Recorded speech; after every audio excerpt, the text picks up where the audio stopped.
ராஜா நீ செய்த நன்மைகள் அவை எண்ணி முடியாதையா. ராஜா நீ செய்த நன்மைகள் அவை எண்ணி முடியாதையா.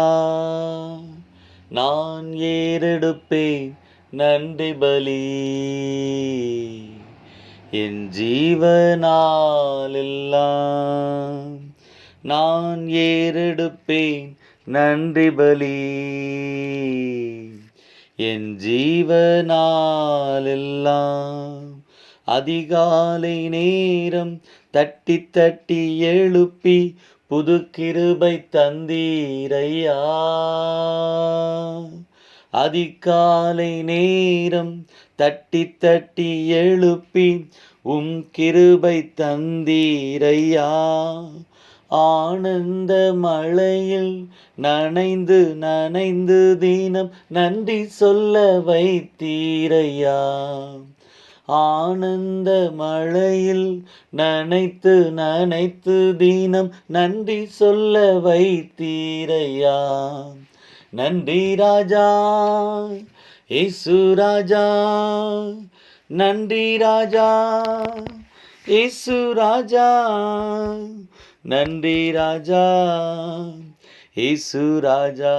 உமக்கு நன்றி ராஜா இயேசு ராஜா. வேதத்தின் ரகசியம் அறிந்திட புரிந்திட வெளிச்சம் தந்தீரையா. வேதத்தின் ரகசியம் அறிந்திட புரிந்திட வெளிச்சம் தந்தீரையா. பாதம் அமர்ந்து நான் குரல் கேட்கும் பாக்கியம் தந்தீரையா.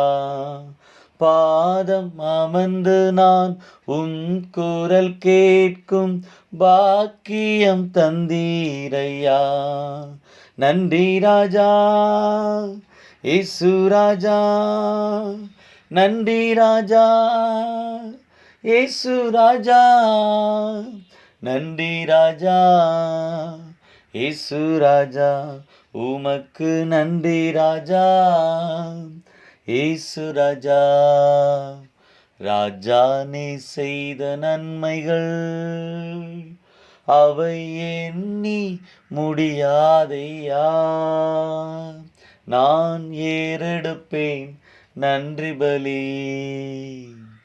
என் ஜீவனாலெல்லாம். நான் ஏறெடுப்பேன் நன்றி பலி என் ஜீவனாலெல்லாம். கர்த்தருக்கு மகிமை உண்டாவதாக. ஆண்டவரும் இரட்சகரும் மீட்பெருமாயிருக்கிற இயேசு கிறிஸ்துவின் நாமத்தினாலே இந்த நாளின் வேதபாட வகுப்புக்கு வந்திருக்கிற உங்கள் யாவரையும் வாழ்த்துகிறேன், வரவேற்கிறேன். 7வது நாள் வேதபாடத்திலே நாம் வந்திருக்கிறோம். கடந்து போன 6 நாட்களும் வேதத்தை குறித்த அநேக காரியங்களை நாம் கற்றுக்கொள்ள தேவன் நமக்கு உதவி செய்தார். இந்த 7வது நாள் வேதபாடத்திலும் விசேஷமாக திருத்துவத்தை குறித்து உங்களோடு கூட பகிர்ந்து கொள்ள இருக்கிறேன். இந்த வேதபாடம் ஆரம்பித்த நாள் முதற்கொண்டு வேதாகமத்தை குறித்தும் வேதாகமத்தினுடைய பெயர் விளக்கத்தை குறித்தும் வேதாகம புத்தகங்கள் ஏற்பாடுகளாக பிரிக்கப்பட்டிருக்கிறதை குறித்தும் எப்படி நாம் பரிசுத்த வேதாகமத்தை பிரித்து படிக்கிறோம் என்பதை பற்றியும் பழைய ஏற்பாடு எபிரேய மொழியிலே எப்படி பிரித்து படிக்கப்படுகிறது என்கிற காரியத்தை குறித்தும் அநேக காரியங்களை உங்களோடு கூட பகிர்ந்து கொள்ள கர்த்தர் உதவி செய்தார். அதன் வரிசையிலே தேவனை பற்றிய படிப்பாக தேவன் இருக்கிறார், தேவன் இருக்கிறார் என்பதை குறித்த உலகத்தினுடைய பார்வையை குறித்தும் தேவன் இருக்கிறார் என்கிறதை நிரூபிக்கும்படியான சில விவாதங்களை குறித்தும் உங்களோடு பகிர்ந்து கொண்டு அதன் தொடர்ச்சியாக தேவனுடைய நாமங்களை படிக்கவும் அதன் தொடர்ச்சியாக தேவனுடைய இயல்புகள் குணாதிசயங்களை படிக்கவும் தேவன் நம்மை நடத்தினார். அப்படி நாம் கடந்த வேதபாட வகுப்பிலே தேவனுடைய குணாதிசயங்களை குறித்து நாம் படித்தோம். தேவனுடைய குணாதிசயங்கள், தேவனுடைய இயல்புகள், தேவன் யாராயிருக்கிறார், எப்படிப்பட்டவராயிருக்கிறார் என்பதை நமக்கு வெளிப்படுத்தி காண்பிக்கிறது. தேவனுக்கே உரிய குணாதிசயங்கள் என்று 10 குணாதிசயங்களை நாம் படித்தோம். அதுபோல நமக்கும் அவர் பகிர்ந்து கொடுக்கக்கூடிய குணாதிசயங்கள் என்று பல குணாதிசயங்களை கடந்த வகுப்பிலே படித்தோம். அதன் தொடர்ச்சியாக இப்பொழுது தேவனுடைய நிலையை குறித்து, திருத்துவத்தை குறித்து உங்களோடு கூட பகிர்ந்து கொள்ள இருக்கிறேன். இந்த உலகத்திலே தேவன் இருக்கிறாரா இல்லையா என்கிற கேள்வியோடு இருக்கிற அநேகர் உண்டு. தெய்வ நம்பிக்கை இல்லாமல் வாழக்கூடிய ஒரு பெருங்கூட்டம் ஜனங்கள் இருக்கிறார்கள். அதே நேரத்தில் கடவுள் இருக்கிறார், தேவன் இருக்கிறார் என்று விசுவாசிக்கக்கூடிய ஒரு பெருங்கூட்டம் ஜனங்களும் இருக்கிறார்கள்.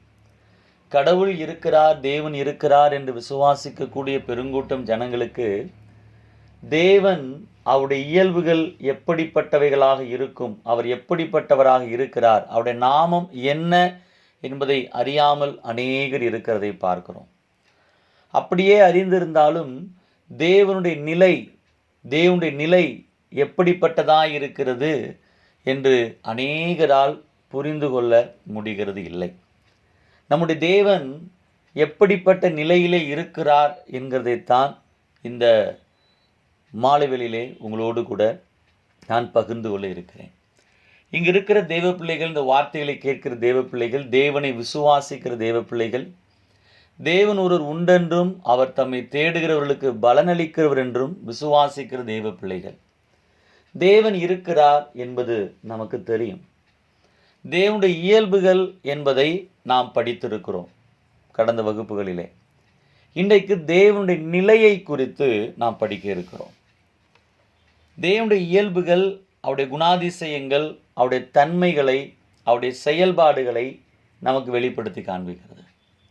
ஆனால் தேவனுடைய நிலையை அநேகர் சரியாக அறிந்திருக்கவில்லை என்றே நாம் சொல்ல முடியும்.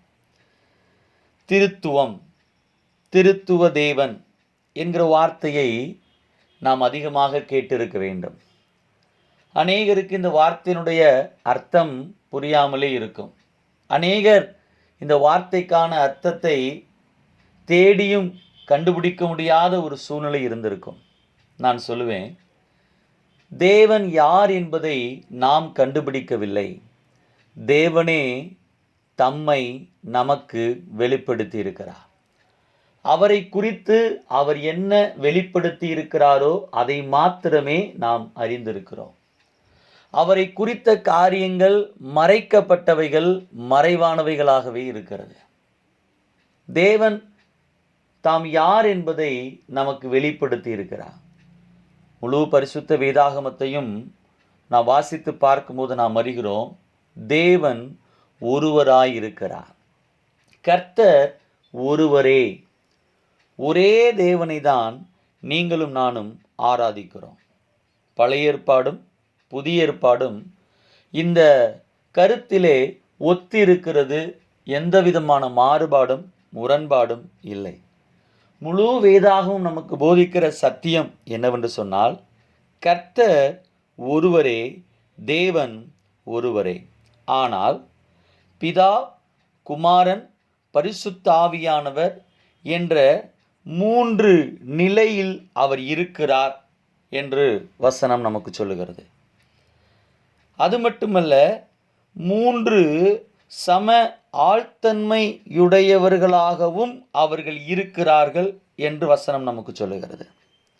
மட்டுமல்ல, அவர்கள் மூவரும் தேவனாயிருக்கிறார்கள் என்று நமக்கு வசனம் சொல்லுகிறது. அதனால்தான் நாம் சொல்லுகிறோம், திருத்துவ தேவன், திரியேக தேவன், த ஹோலி ட்ரினிட்டி என்று நாம் சொல்லுகிறோம். பரிசுத்த பிதா, பரிசுத்தர் இயேசு, பரிசுத்த ஆவி. பாருங்க, தேவன் ஒருவர், ஆனால் 3 நிலையில் இருக்கிறார். 3 தனித்தனி சம ஆழ்த்தன்மையுடையவர்களாக அவர்கள் இருக்கிறார்கள். மட்டுமல்ல, மூவரும் தேவனாயிருக்கிறார்கள். இதை நாம் வேதாகம் முழுவதுமாக வாசித்து பார்க்கும்போது நமக்கு புரிந்து கொள்ள முடிகிறது. எனக்கு தெரியும், அதிகமான தேவ பிள்ளைகளுக்கு, ஏன் பல தேவ ஊழியர்களுக்கு கூட இதை குறித்த ஒரு தெளிவான வெளிப்பாடு இல்லை, தெளிவான ஒரு புரிதல், அறிவு இல்லை என்று நாம் சொல்ல முடியும். நாம் கர்த்தரை ஆராதிக்கிறோம், கர்த்தரை தேடுகிறோம், கர்த்தருடைய சமூகத்தில் ஜெபிக்கிறோம், கர்த்தரை சேவிக்கிறோம், கர்த்தரை நேசிக்கிறோம், கர்த்தரை பின்பற்றுகிறோம். ஆனால் நம்முடைய கர்த்தர் யாராக இருக்கிறார், அவருடைய நிலை என்ன என்பதை அநேகர் அறிந்திருக்கவில்லை என்பது மறுக்க முடியாத சத்தியம், உண்மை. ஒருவேளை இதை குறித்து நீங்கள் ஒருவேளை அதிகம் அறிந்திருக்கலாம், இல்லை கொஞ்சம் அறிந்திருக்கலாம்.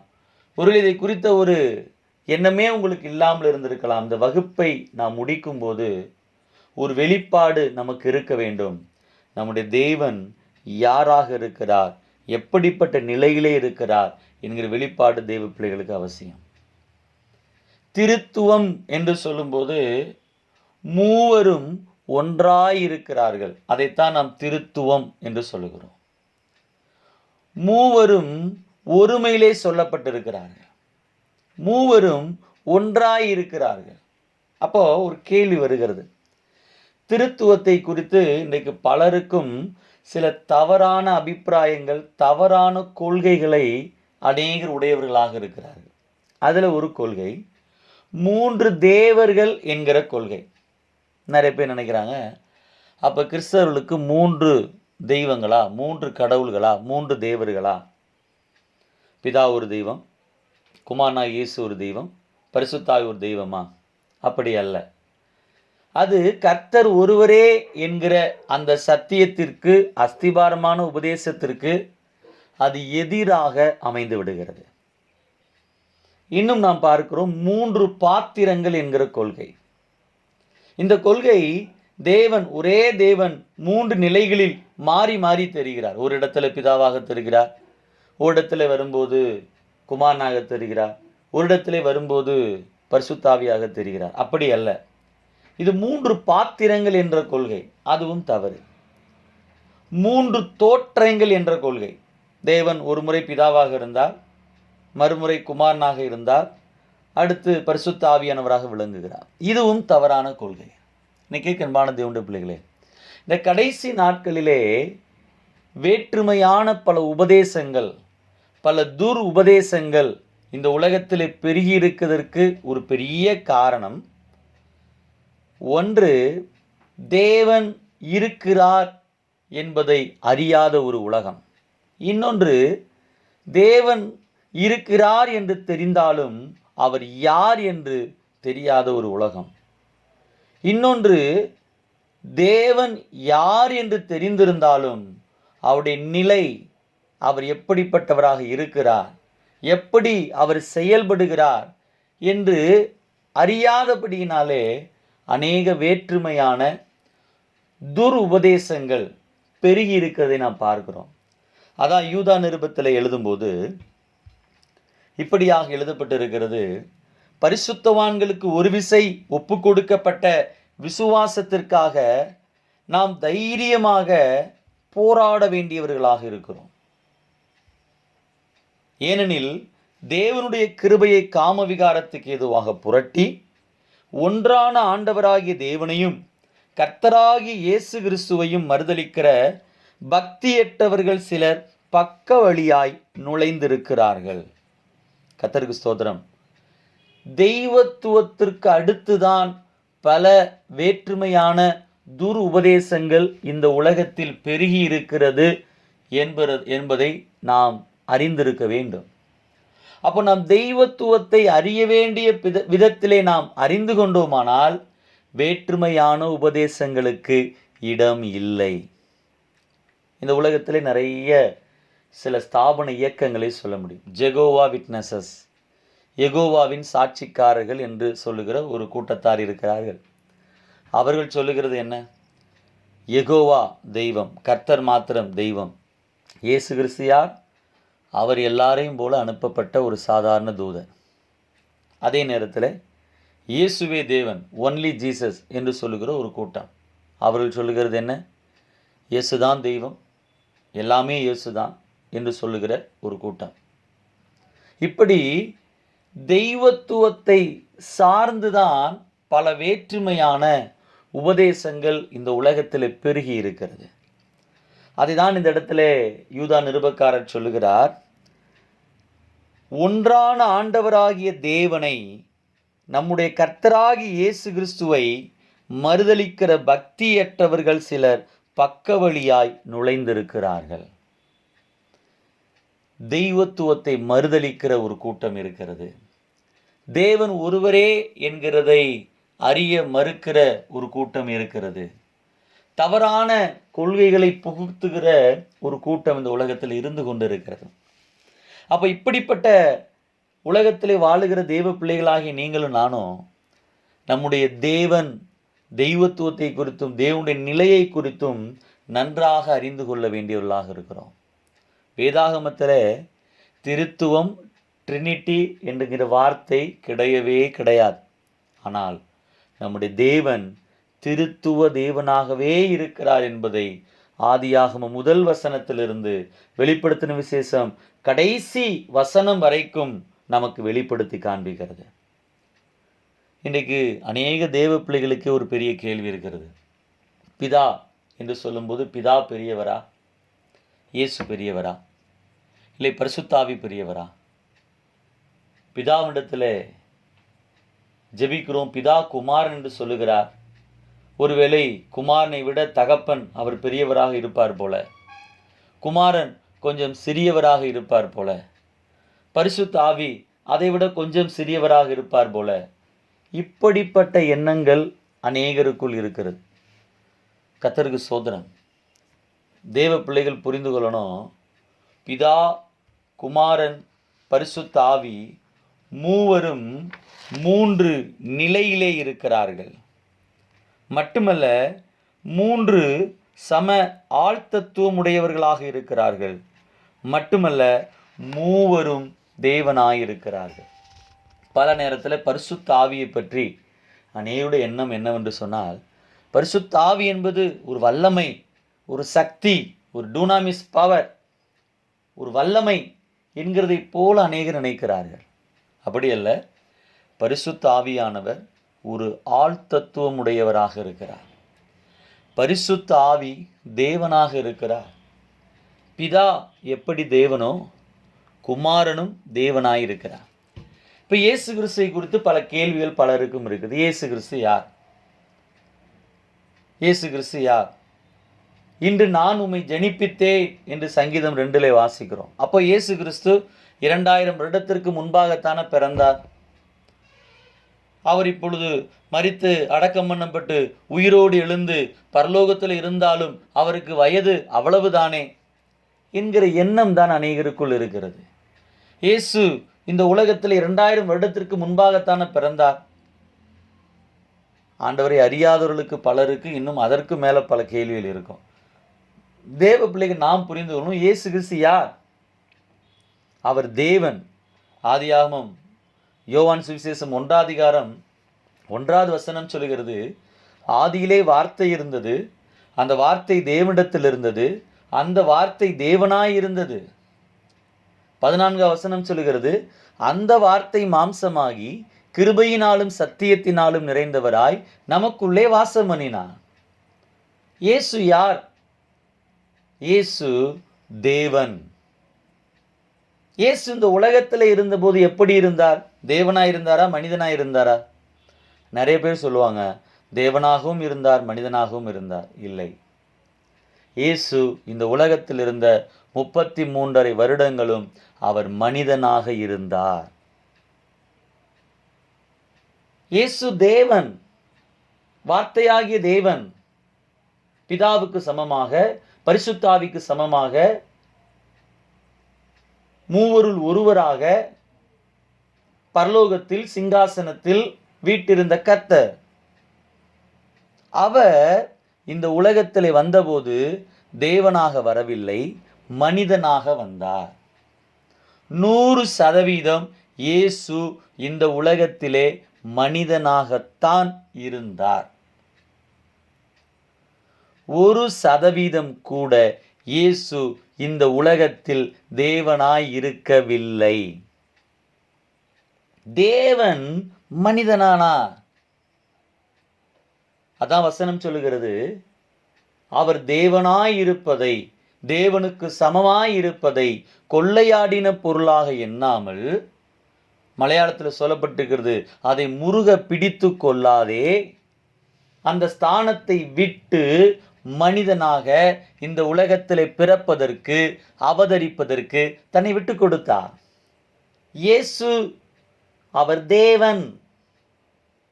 தேவன் 2000 வருஷங்களுக்கு முன்பாக இந்த உலகத்திலே மனிதனாக அவர் பிறந்தார். பல நேரங்களிலே பல கடவுள்கள் அவதரித்தார் என்று சொல்லும்போது வானத்திலிருந்து நேரடியாக இறங்கி வந்து விடவில்லை. பிள்ளைகள் மாம்சத்தையும் இரத்தத்தையும் உடையவர்களாய் இருக்கிறதை போல இயேசு கிறிஸ்துவும் மாம்சத்தையும் இரத்தத்தையும் உடையவராக இந்த உலகத்திலே எல்லா பிள்ளைகளும் தாயின் கற்பத்திலிருந்து வருகிறதை போல, ஒரே ஒரு சின்ன வித்தியாசம், புருஷ வித்தினாலே பிறக்கவில்லை, பரிசுத்த ஆவியினுடைய பலத்தினாலே மரியாளுக்குள் கர்ப்பமாக வைக்கப்பட்டு எல்லா குழந்தையும் வளருகிறதை போல வளர்ந்து, குழந்தையாக பிறந்து, சிறு பாலகனாக வளர்ந்து, வாலிபனாக உயர்ந்து, தேவன் கொடுத்த திட்டத்தை நிறைவேற்றும்படி, ஊழியத்தை நிறைவேற்றும்படி, சிலுவையிலே மரிக்கும்படி வசனம் சொல்லுகிறது, சிலுவையின் மரண பரியந்தம் கடைசி மட்டும் தன்னை தாழ்த்தினார். இயேசு இந்த உலகத்தில் இருந்தபோது 100% தேவனாக தான், மனிதனாக தான் இருந்தார். அவர் 100% தேவனாய் இருந்தவர், தேவனானவர். ஆனால் இந்த உலகத்திலே வந்தபோது 100% அவர் மனிதனாகவே இருந்தார்.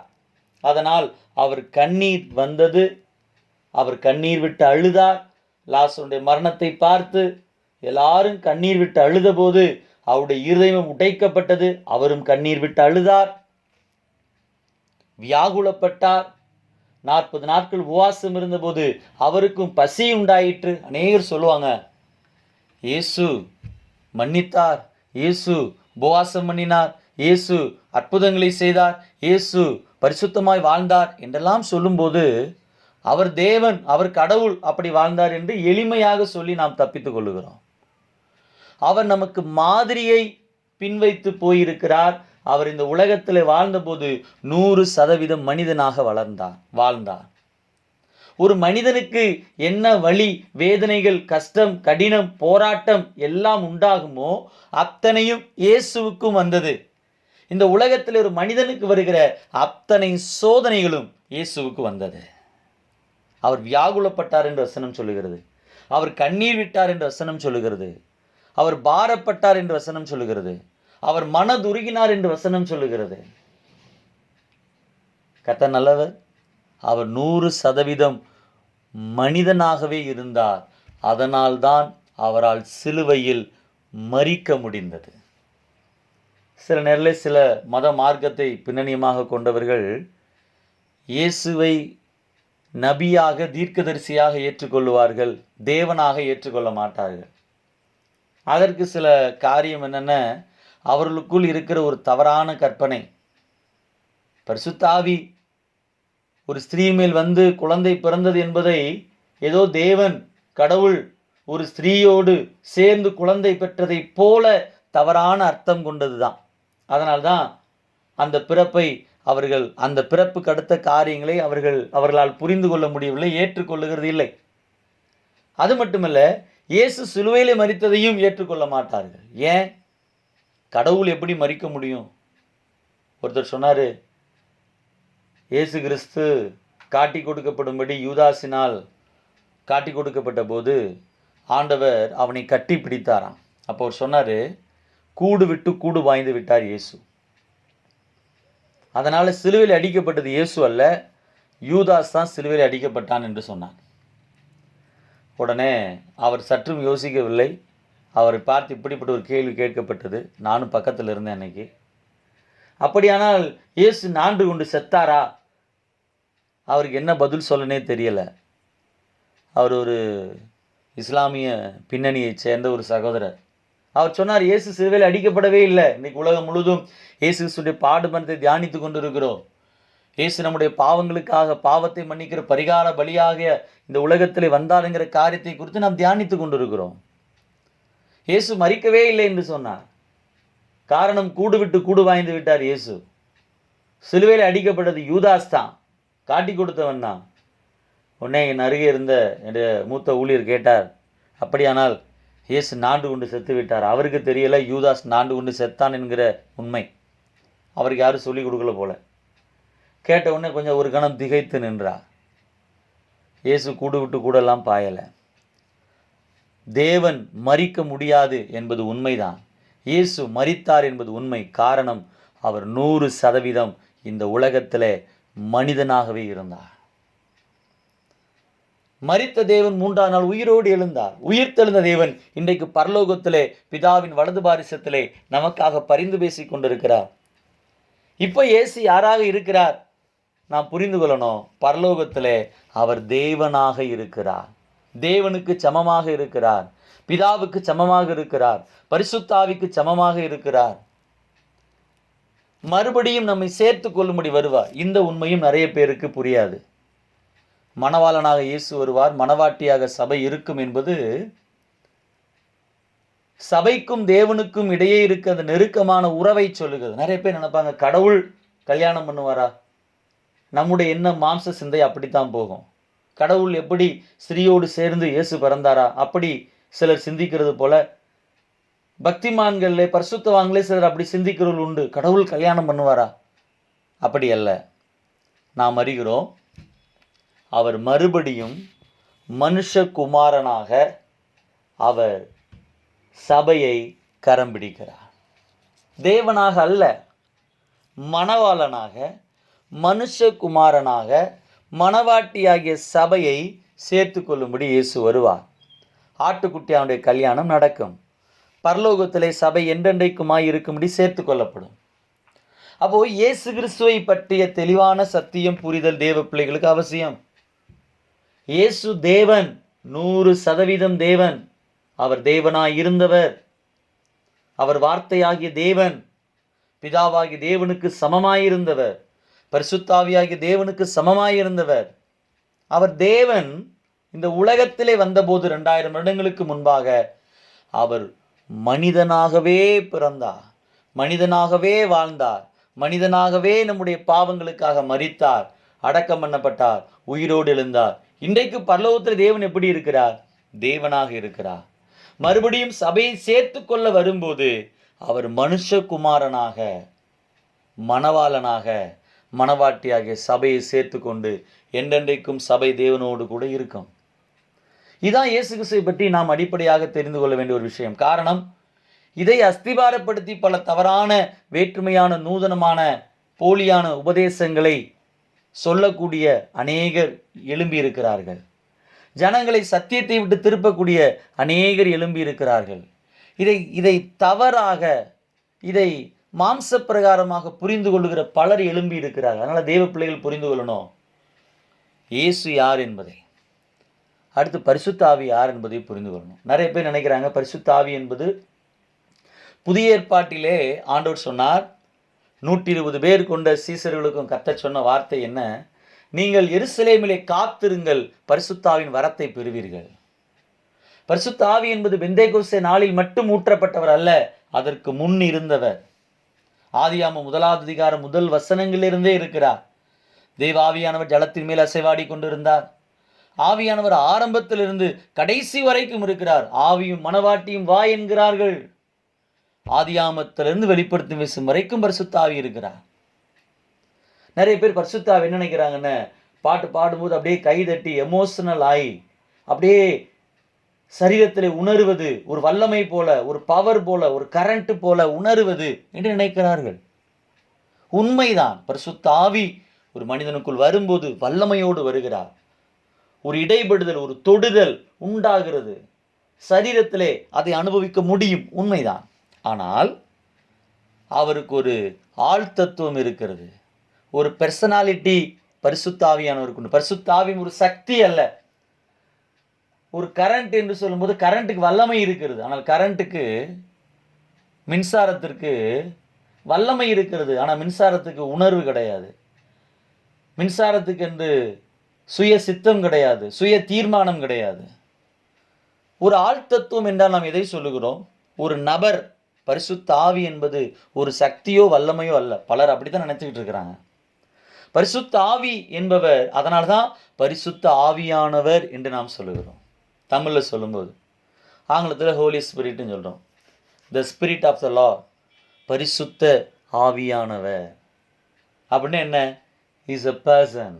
அவர் ஒரு நபராக இருக்கிறார்.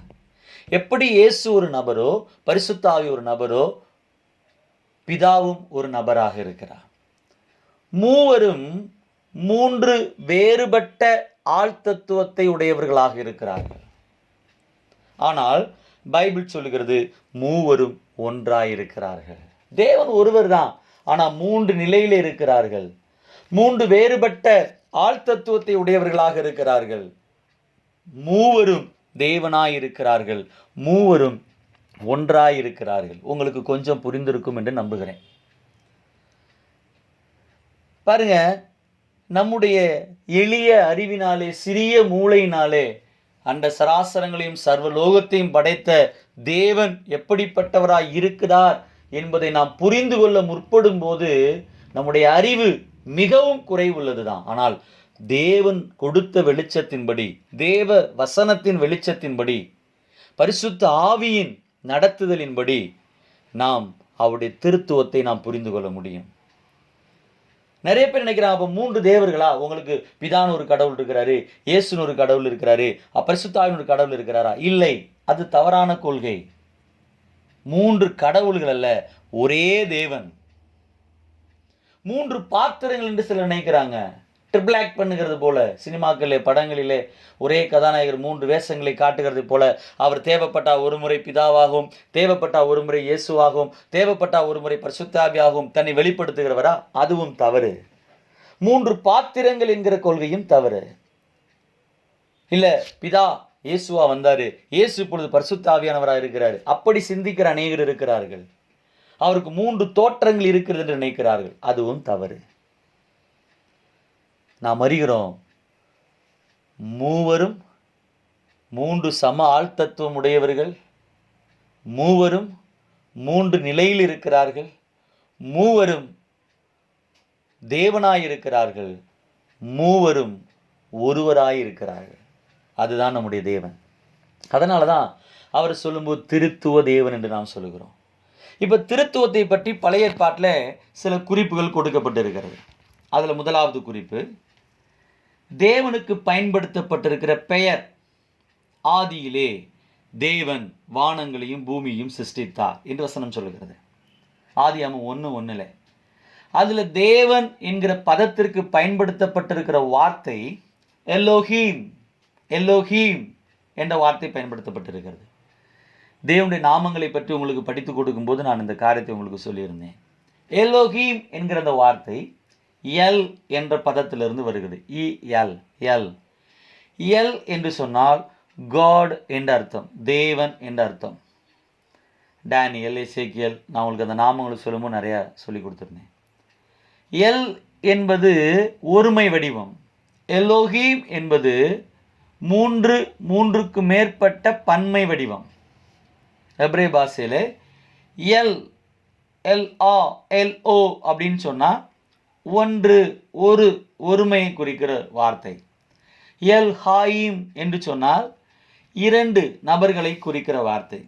எலோஹீம் என்று சொன்னால் மூன்றுக்கு மேற்பட்டதை குறிப்பதற்கு உபயோகப்படுத்துகிற வார்த்தை. அப்போ தேவனுக்கு என்ன பதம் பயன்படுத்தப்பட்டிருக்கிறது?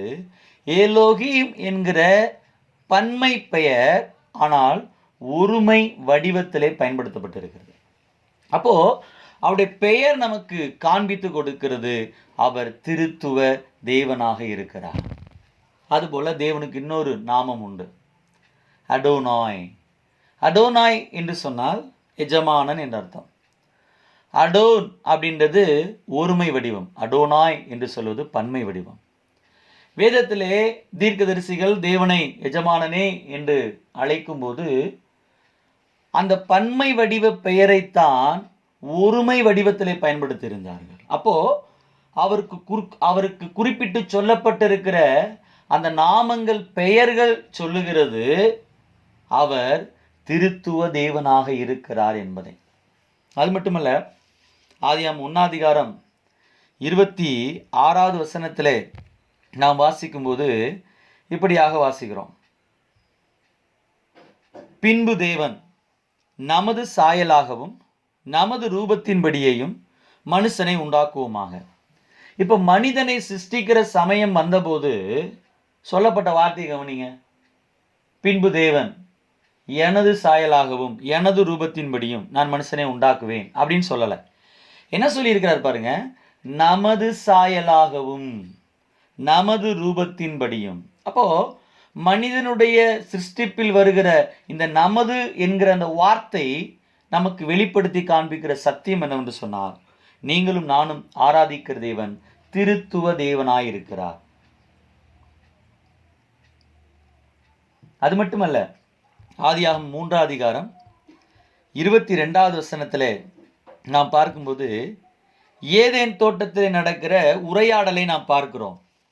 இப்பொழுது மனிதன் நன்மை தீமை அறியத்தக்க கனியை புசித்து விட்டான். இப்போ பின்பு தேவனாகிய கர்த்தர், இதோ மனுஷன் நன்மை தீமை அறியத்தக்கவனாய் நம்மில் ஒருவரை போல் ஆனான்.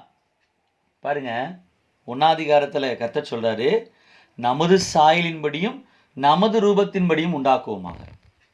3 வசனத்துல கர்த்தர் சொல்றாரு, நம்மில் ஒருவரை போல் அவன் ஆனான். அப்போ இந்த இந்த இந்த இந்த வார்த்தை நமக்கு வெளிப்படுத்தி காண்பிக்கிற சத்தியம் என்ன? நம்முடைய தேவன் திரியேக தேவனாய் திருத்துவ தேவனாய் இருக்கிறார். இன்னொரு வசனம், ஆதியாகமம்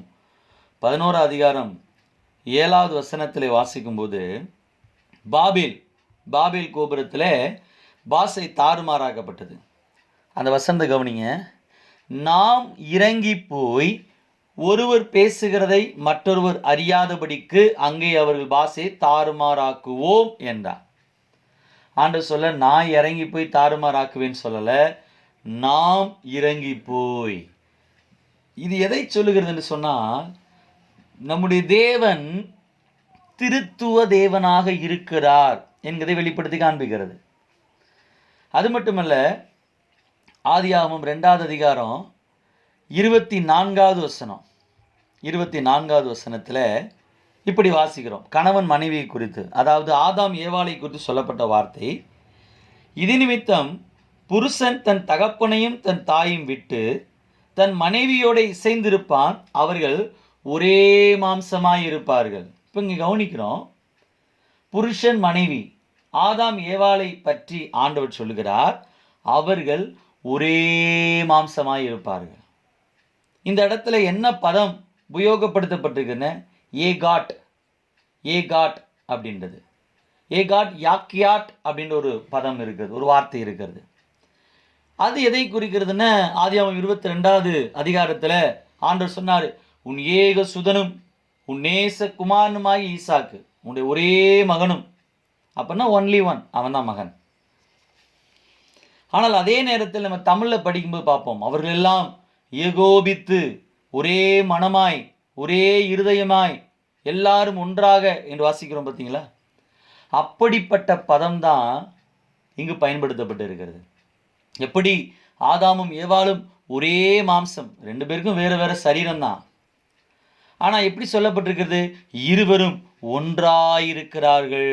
இதை போல தான் பிதாவாகிய தேவனும் குமாரனாகிய கிறிஸ்துவும் பரிசுத்தாவியானவராகிய தேவனும் 3 பேரும் வேறுபட்ட சம ஆழ்த்தத்துவம் உடையவர்களாக இருந்தாலும் அவர்கள் ஒன்றாயிருக்கிறார்கள். இந்த ஏகாட் என்கிற இந்த எபிரேய வார்த்தை சொல்லுகிற காரியம் என்னவென்று சொன்னால், நம்முடைய தேவன் திருத்துவ தேவனாயிருக்கிறார். அதுபோல ஏசாயாவில் ஒரு வசனத்தை நாம் வாசிக்கிறோம். ஏசாயா தீர்க்கதரிசியின் புத்தகம், அதனுடைய 6வது அதிகாரம், அதனுடைய 8வது வசனம். அங்கு ஆண்டவர் பேசுகிறார், பின்பு யாரை நான் அனுப்புவேன், யார் நமது காரியமாய் போவான், என்று உரைக்கிற ஆண்டோடைய சத்தத்தை கேட்டேன்.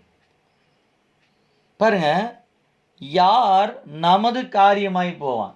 ஆண்டவர் சொல்லணும், என்ன சொல்லியிருக்கணும்? ஒருமையில் சொல்லியிருக்கணும்னா எனது காரியமாயின்னு சொல்லியிருக்கணும். ஆனால் ஆண்டவர் சொல்றாரு, நமது காரியமாய் யார் போவான்? இது எதை குறிக்குது என்று சொன்னால், நம்முடைய தேவனுடைய திருத்துவ நிலையை நமக்கு வெளிப்படுத்தி காண்பிக்கிறது. இப்படி பழைய ஏற்பாட்டில் நிறைய இடங்களை நாம் பார்க்க முடியும். அதுபோல் புதிய ஏற்பாட்டில் வரும்போது சில இடங்கள் நாம் வாசிக்கிறோம். மத்தேயு சுவிசேஷம் 3வது அதிகாரம் அவருடைய 11வது வசனம். அங்கு நாம் பார்ப்போமானால் சொல்லப்பட்டிருக்கிறது, பரிசுத்த ஆவியினாலும் அக்கினியினாலும் அவர் ஞானஸ்நானம் கொடுப்பார். இங்கு இயேசுவை பற்றியும் சொல்லப்பட்டிருக்கிறது, பரிசுத்த ஆவியை பற்றியும் சொல்லப்பட்டிருக்கிறது. மனம் திரும்புதலுக்கென்று நான் ஜலத்தினால் ஞானஸ்நானம் கொடுக்கிறேன், எனக்கு பின் வருகிறவர் அவர் என்னிலும் வல்லவர், அவர் பாதரட்சையை சுமக்குவதற்கு நான் பாத்திரன் அல்ல, அவர் பரிசுத்த ஆவியினால் என்ன செய்வார்? உங்களுக்கு ஞானஸ்நானம் கொடுப்பார். இங்கே இயேசுவையும் பரிசுத்த ஆவியானவரையும் பார்க்கிறோம். மட்டுமல்ல, நீங்கள் 16, 17 வசனங்களை வாசிக்கும்போது இயேசு ஞானஸ்நானம் பெற்று ஜலத்திலிருந்து கரையேறுகிறார். வானம் திறக்கப்பட்டு தேவாவி புறாவை போல் இறங்கி வருகிறார். அன்றியும் வானத்திலிருந்து சத்தம் உண்டாகி, இவருடைய நேசகுமாரன் இவள் பிரியமாய் இருக்கின்ற சத்தம் கேட்கிறது. இங்கே 3 பேரை நீங்கள் பார்க்கலாம். எப்படி?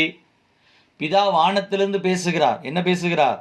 இவர் என் நேசகுமாரன், இவரில் பிரியமாய் இருக்கிறேன். இயேசு ஞானஸ்நானம் பெற்று கரையேறுகிறார். 2வது நபர்.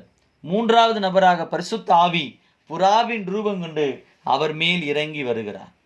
அப்போ நான் பார்க்கிறோம், திரியேக தேவனுடைய அந்த நிலையை நாம் இங்கு பூரணமாக பார்க்க முடிகிறது.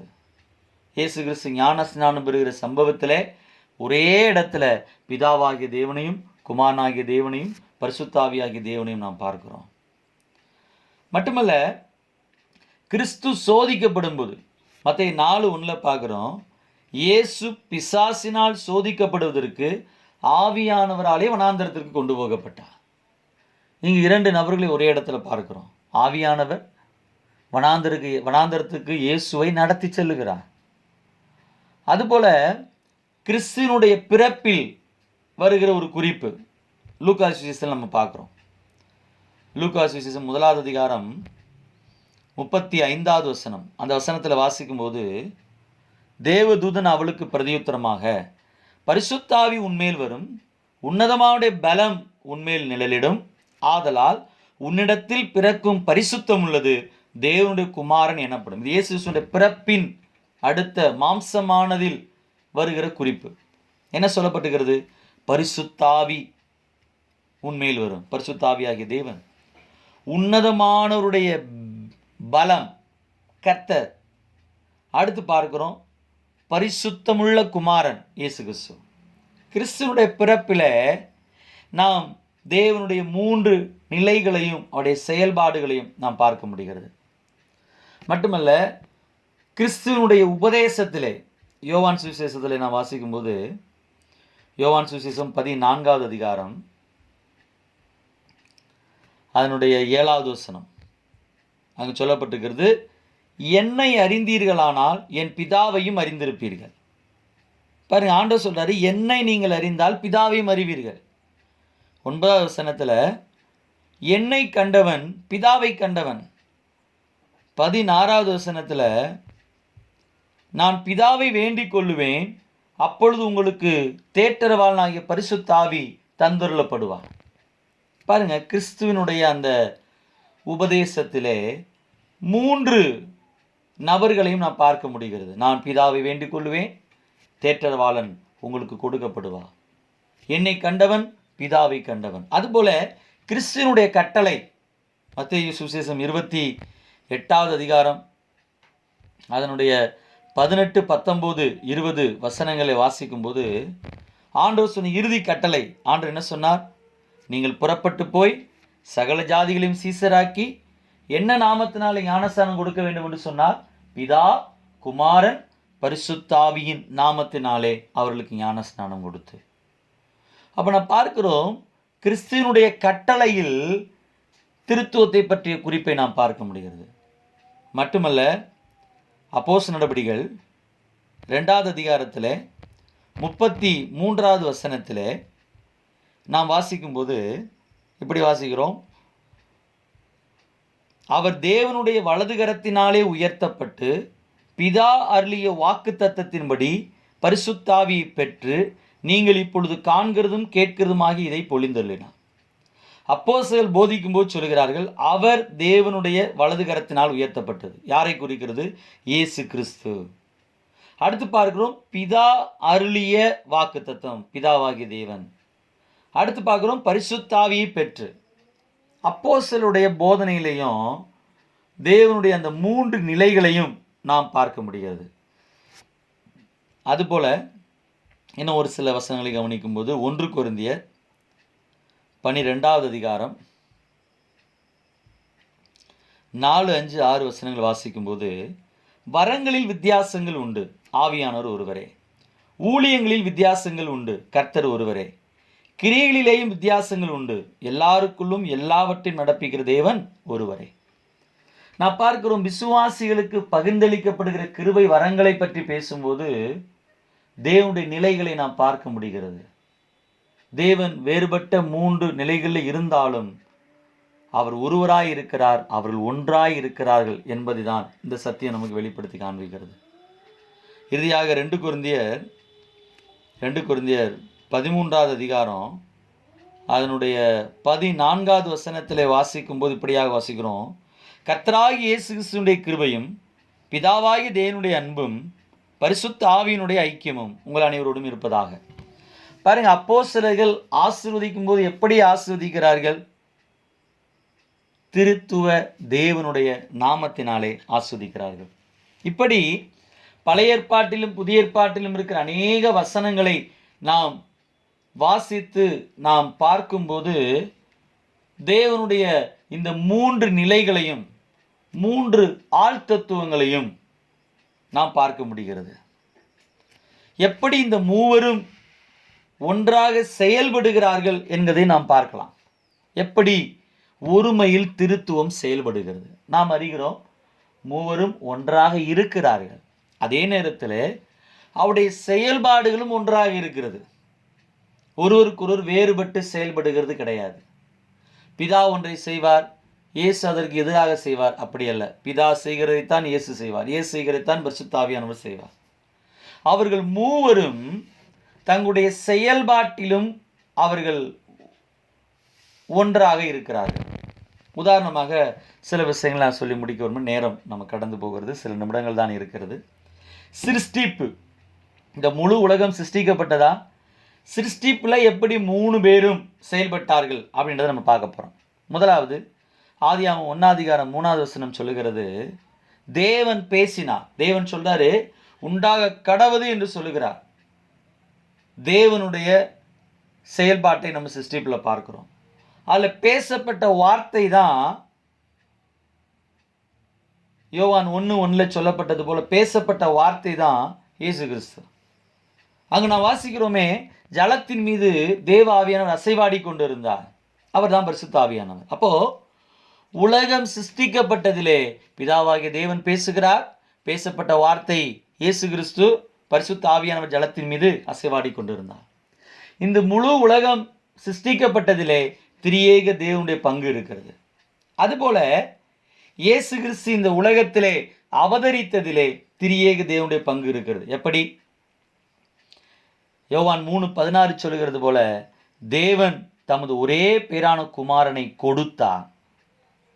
லூக்கா 2:11 சொல்லுகிறது, இயேசு கிறிஸ்து இந்த உலகத்தில் மனிதனாக பிறந்தார். லூக்கா 1:35 சொல்லுகிறது, பரிசுத்த ஆவி மரியாள் மீது வந்தார். இப்போ இயேசு கிறிஸ்துனுடைய பிறப்பில் 3 பேருடைய செயல்பாடுகளும் ஒன்றாக இருக்கிறது. பிதாவாகிய தேவன் கொடுத்தார், இயேசு கிறிஸ்து பிறந்தார், பரிசுத்த ஆவி மரியாளிடத்தில் உற்பவிக்கும்படியாக வெளிப்பட்டார். இயேசு கிறிஸ்துவினுடைய அவதாரத்திலும் மூவரும் ஒன்றாக செயல்படுகிறார்கள். அதுபோல ஒரு ஆத்மா ரட்சிக்கப்படுகிறது, ஆத்ம மீட்பிலே 3 செயல்பாடுகளும் இருக்கிறது. எபிரேயர் 9:14 சொல்லுகிறது போல, இந்த கல்வாரி பலியை தேவன் ஏற்றுக்கொள்ளுகிறார். குமாரன் தம்மை தாமே ஒப்பு கொடுக்கிறார். பரிசுத்த ஆவி நித்திய ஆவியினாலே அர்ப்பணிக்கிறார். நீங்கள் இந்த வசனத்தை மட்டும் கவனிங்க. எபிரேயர் நிருபம் 9வது அதிகாரம் 14வது வசனம். நித்திய ஆவியினாலே தம்மைத்தாமே பழுதற்ற பலியாக தேவனுக்கு ஒப்பு கொடுத்த இயேசு கிறிஸ்துவினுடைய இரத்தம் என்று நாம் வாசிக்கிறோம். அப்போ கல்வாரியின் பலி ஏற்றுக்கொண்டவர் பிதாவாகிய தேவன், பலியாக தன்னையே ஒப்பு கொடுத்தவர் குமாரனாகிய தேவன், நித்திய ஆவியினாலே அதற்கு உதவி புரிந்தவர் பரிசுத்த ஆவியானவராகிய தேவன். அப்போ ஒரு மனிதனுடைய ஆத்தும மீட்பிற்கான செயல்பாடுகளில் மூவரும் ஒன்றாயிருக்கிறார்கள்.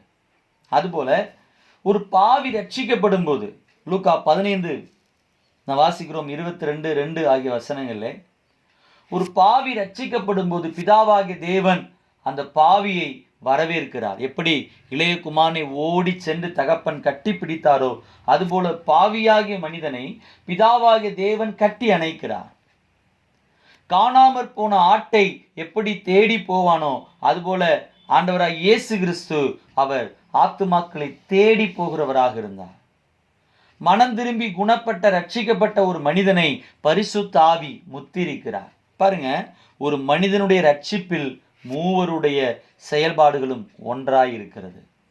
அதுபோல ஐக்கியத்தில் எபேசியர் 2:18 நாம் வாசிக்கிறோம், தேவனோடு கூட நாம் ஐக்கியப்படும்படி நம்மை அழைக்கிறவர் பிதாவாகிய தேவன்.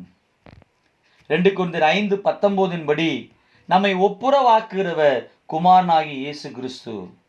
ஒருமைப்பாட்டையும் ஐக்கியத்தையும் உண்டு பண்ணுகிறவர் பரிசுத்த ஆவியானவர். எபேசியர் 2:18 நாம் பார்க்கிறோம், ஐக்கியத்தை உண்டு பண்ணுகிறதிலே மூவருடைய செயல்பாடுகளும் ஒன்றாயிருக்கிறது. அது மட்டுமல்ல, ஜபத்திலே பிதாவுடைய நிலை என்ன? நம்முடைய ஜபத்தை கேட்கிறவர் அவர்தான். யோவான் 16:23 சொல்லுகிறது, தேவன் நம்முடைய ஜபத்தை கேட்கிறவர், வேண்டுதலை கேட்கிறவர். எப்படி ஜபிக்கிறோம்? குமாரனுடைய நாமத்தினாலே, இயேசுவின் நாமத்தினாலே ஜபிக்கிறோம். யோவான் 15:16. ஜபிக்கிறதுக்கு யார் உதவி செய்கிறா? ரோமர் 8:26 பரிசுத்த ஆவியானவர் தாமே வேண்டுதல் செய்ய நமக்கு உதவி செய்ய. அப்போ ஜபத்திலே மூவருடைய செயல்பாடுகளும் ஒன்றாயிருக்கிறது. மட்டுமல்ல, மறுபிறப்பிலே ஒரு ஆத்மா மறுபிறப்படைகிறதிலே மூவுடைய செயல்களும் ஒன்றாயிருக்கிறது. எப்படி? லூக்கா 10:20 பார்க்கிறோம், தேவன் மகிமையில் நம்முடைய நாமங்களை எழுதுகிறார். எபேசியர் 1:7 வாசிக்கிறோம், குமாரன் தம்முடைய வெளியேறப்பட்ட இரத்தத்தினால் நம் பாவங்களை கழுவுகிறார். யோவான் 3:3-6 நாம் வாசிக்கிறோம், ஆவியானவர் ஆவியினாலே நாம் மறுபிறப்படைகிறோம். அப்ப மறுபடியும் பிறக்கிற அனுபவத்திலே மூவருடைய செயல்பாடுகளும் ஒன்றாயிருக்கிறது. மட்டுமல்ல, மகிமையிலே, நித்தியத்திலே 1 கொரிந்தியர் 15:24 சொல்லுகிறபடி மகிமையின் ராஜ்யத்திலே நம்ம ஏற்றுக்கொள்ளுகிறவர் கர்த்தர். பிலிப்பியர் 3:21 சொல்லுகிறபடி அற்பமான நம்முடைய சரீரத்தை மகிமையின் சரீரமாய் மறுரூபப்படுத்துகிறவர் குமாரனாகிய இயேசு கிறிஸ்து. வெளிப்படுத்தல் 22:17 சொல்லுகிறபடி நம்மை வரவேற்கிறவர் மகிமையிலே பரிசுத்த ஆவியானவராகிய கர்த்தர். அப்போ நாம் பார்க்கிறோம், நாம் முதலாவது பார்த்தோம் எப்படி அவர்கள் 3 நிலையிலும் மூவரும் ஒன்றாக இருக்கிறார்கள் என்பதை பழைய ஏற்பாட்டிலும் புதிய ஏற்பாட்டிலும் சில வசனங்களை வாசித்து குறிப்பின் அடிப்படையில் பார்த்தோம். இரண்டாவது, செயல்பாடுகள் அடிப்படையில் எப்படி அவர்கள் ஒன்றாக இருக்கிறார்கள் என்பதை நாம் பார்த்தோம். சிருஷ்டிப்பிலே, அவதாரத்திலே, ரட்சிப்பிலே, ஐக்கியத்திலே, ஜபத்திலே, மறுபிறப்பிலே, ஆத்தும மீட்பிலே, மகிமையில் எடுத்துக்கொள்ளுகிறதிலே எப்படி மூவரும் ஒன்றாக செயல்படுகிறார்கள் என்று பார்த்தோம். மட்டுமல்ல, அவருடைய குணநலன்களிலும் மூவரும் ஒன்றாயிருக்கிறார்கள். என்னென்ன குணநலன்? நம்ம ஏற்கனவே படித்தோம் இல்லையா, தேவனுடைய குணாதிசயங்கள்னு. அந்த குணாதிசயங்கள் 3 பேருக்கும் பொருந்தும். உதாரணத்துக்கு நான் படித்தோம், தேவன் நித்தியமானவர். சங்கீதம் 92, தேவனும் நித்தியமானவர் தான், இயேசுவும் நித்தியமானவர் தான்.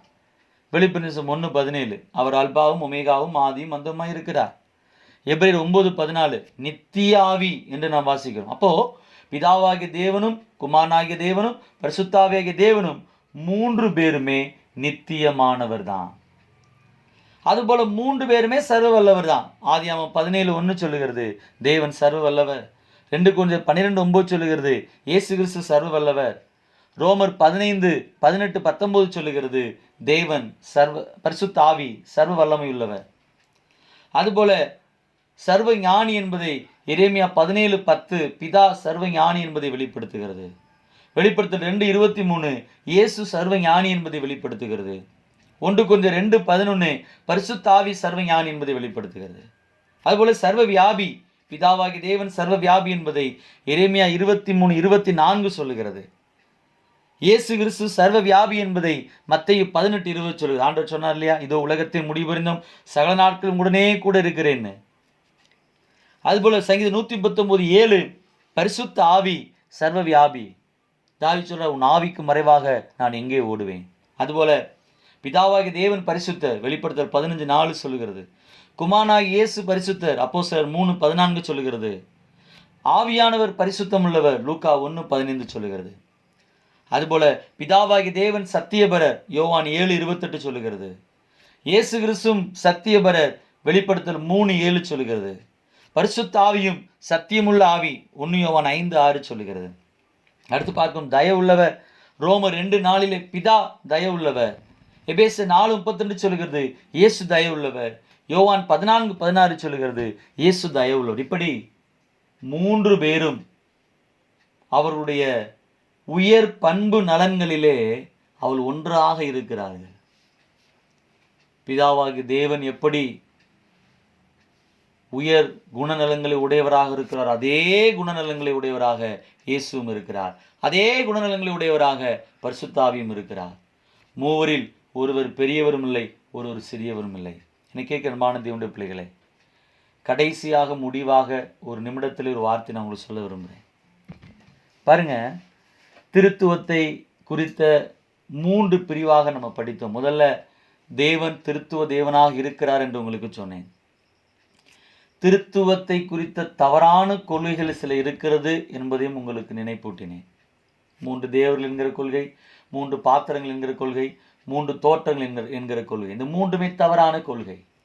திருத்துவத்தை பற்றிய நிலைகள் பழைய ஏற்பாட்டிலும் புதிய ஏற்பாட்டிலும் வசனங்கள் இது நம்ம பார்த்தோம். திருத்துவத்திலே தேவன் எப்படி ஒன்றாக செயல்படுகிறார் என்பதை நம்ம பார்த்தோம். எப்படி சிருஷ்டிப்பிலே, அவதரிப்பிலே, ஆத்ம மீட்பிலே, மறுபிறப்பிலே, ரட்சிப்பிலே, பாவி மனம் திரும்புகிறதிலே, ஐக்கியத்திலே, ஜபத்திலே, மகிமையில் சேர்த்து கொள்ளப்படுகிறதிலே எப்படி 3 ஒன்றாய் செயல்படுகிறார்கள் என்று நாம் பார்த்தோம். கடைசியாக நான் சொன்ன குறிப்புகள், மூவரும் தன்னுடைய உயர் பண்பு குணநலன்களிலே எப்படி ஒன்றாய் இருக்கிறார்கள் என்கிறதை நாம் பார்த்தோம். உங்களுக்கு எளிமையாக புரிந்து கொள்ளும்படி கடைசியாக ஒன்றை சொல்ல விரும்புகிறேன். அது என்னவென்று சொன்னால், இப்படி கற்பனை பண்ணிக்கோங்க. தேவன் அவர் நீதியுள்ளவர். 1 நீதியுள்ளவர், 2 அவர் அன்புள்ளவர், 3 அவர் பரிசுத்தம் உள்ளவர். நீதி என்பதை பிதா என்று நினைத்துக் கொள்ளுங்கள். அன்பு என்பதை இயேசு என்று நினைத்துக் கொள்ளுங்கள். பரிசுத்தம் என்பதை பரிசுத்த ஆவி என்று நினைத்துக் கொள்ளுங்கள். இப்பொழுது பாவம் செய்த மனிதன் சாக வேண்டும், தண்டனை அடைய வேண்டும் என்பது தேவ நீதி. அன்பு அவனுடைய பாவங்கள் மன்னிக்கப்பட வேண்டும் என்று விரும்புகிறது, அது ஆண்டவராய் இயேசு கிறிஸ்து. பரிசுத்தம் அதற்கான பரிகாரத்தை உண்டு பண்ண வேண்டும், அது பரிசுத்த ஆவியை குறிக்கிறது. இப்பொழுது பாவம் செய்த மனுக்குலத்திற்காக பரிகாரம் செலுத்தப்பட வேண்டுமானால் பாவம் இல்லாத ஒரு நபர் அவருக்காக மரிக்க வேண்டும். பாவம் இல்லாத நபர் என்று உலகத்திலே ஒருவரும் இல்லை. அப்பொழுது அன்பு சொல்லுகிறார், ஆண்டவராய் இயேசு கிறிஸ்து சொல்லுகிறார், நான் மனிதனுக்காக மரிக்க என்னை விட்டு கொடுக்கிறேன். அப்பொழுது நீதி பிதாவாகிய தேவன் சொல்லுகிறார், அப்படியானால் தேவனாக போக முடியாது, தேவன் ஸ்தானத்தை விட்டுவிட்டு மனிதனாகத்தான் போக வேண்டும். அப்பொழுது பரிசுத்த ஆவி சொல்லுகிறார், அதற்கு நான் உதவி செய்கிறேன். இயேசு பிறப்பதற்கும் இயேசு ஊழியம் செய்வதற்கும், இயேசு தன்னுடைய ஊழியத்தை நிறைவேற்றுவதற்கும், இயேசு உயிர்ப்பிக்கப்படுவதற்கும் நான் உதவி செய்கிறேன். இதுதான் 3 பேருடைய காரியமாக இருக்கிறது. எனக்கே அன்பான தேவனுடைய பிள்ளைகளே, திருத்துவத்தை முழுமையாக அறிந்து கொள்ள நாம் முற்படும் போது நம்முடைய சிந்தையை நாம் இழந்து போவோம். திருத்துவத்தை மறுதலிக்கிற ஒருவன் தன் ஆத்மாவை இழந்து போவான். ஒரு ரகசியம் அது. நாம் கர்த்தரை மகிமையில் சந்திக்கிற மட்டும் அது ஒரு ரகசியமாகவே இருக்கும். அதனால் அதை விசுவாசிகள் விசுவாசிக்க கூடாது என்பதல்ல அர்த்தம். எல்லையற்ற தேவனை நம்முடைய எல்லைக்குட்பட்ட அறிவினாலே அறிந்து கொள்ள முடியாது என்பதை உணர்ந்து அதை குறித்து கவலைப்பட வேண்டிய அவசியம் நமக்கு இல்லை. எளிய விசுவாசத்தோடு நாம் அவரை ஏற்றுக்கொள்வோமானால், புரிந்து கொள்வோமானால், அறிக்கை செய்வோமானால் நாம் ஆஸ்வதிக்கப்படுவோம். அதை அறிந்து கொள்ள, புரிந்து கொள்ள மேலும் முற்பட்டு பிசாசுக்கு இடம் கொடுத்து சத்தியத்தை விட்டு விலகி போகிற, உபதேசத்தை விட்டு விலகி போகிற ஒரு பெருங்கூட்டம் ஜனங்கள் வாழ்ந்து கொண்டிருக்கிற இந்த உலகத்திலே தேவனை பற்றிய வெளிப்பாடும் சத்தியமும் நம்மை தொடர்ந்து ஆசீர்வதிக்கும்படி நாம் எல்லாரும் ஆண்டவருக்கு விட்டு கொடுத்து ஜெபம் பண்ணுவோம். மகா இரக்கமும் கிருபையும் அன்பும் எங்கள் பரலோக பிதாவே, உம்முடைய தூய திருநாமம் மகிமைப்படுவதாக.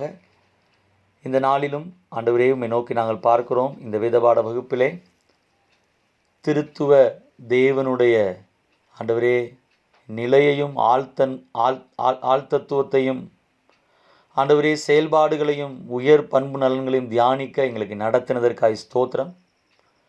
ஆண்டவரே தெய்வத்துவத்தை மறுதலிக்கிற ஒரு கூட்டம் பக்தியற்றவளாய் பக்கவழியாய் நுழைந்து சபையை கெடுத்து கொண்டிருக்கிற நாட்களிலே பிதாவாகி தேவனை பற்றியும் குமாரனாய் கிறிஸ்துவை பற்றியும் பரிசுத்தாவி தேவனை பற்றியும் நாங்கள் அறிந்து கொண்டவர்களாய் புரிந்து கொண்டவர்களாய் சத்தியத்தின் மீது எங்களை உறுதிப்படுத்தி கொண்டவர்களாய் என்ற விசுவாச ஓட்டத்திலே நாங்கள் தொடர்ந்து ஓட ஆண்டவரே பிசாசுடைய மாய வலையிலே கண்ணிலே சிக்கியிருக்கிறவர்களை நாங்கள் விடுவிக்க, அநேக நீதிக்குட்படுத்த, சிலரையாவது அக்கிலிருந்து இழுத்து விட ஆண்டவரே கருதரற்ற ஒரு பரிசுத்தமுள்ள வாழ்க்கை வாழ கர்த்தர் உதவி செய்யும்படியாய் ஜெபிக்கிறேன். இந்த நாளில் ஆண்டவரே ஸ்தோத்திரம். இந்த வேத பாடத்தில் கலந்து கொண்ட ஒவ்வொருவரையும் பேர் பெறாய் ஆஸ்வதியும். இயேசுவின் நாமத்தில் பிதாவே, ஆமென். God bless you. கர்த்தர் உங்களை ஆஸ்வதிப்பாராக.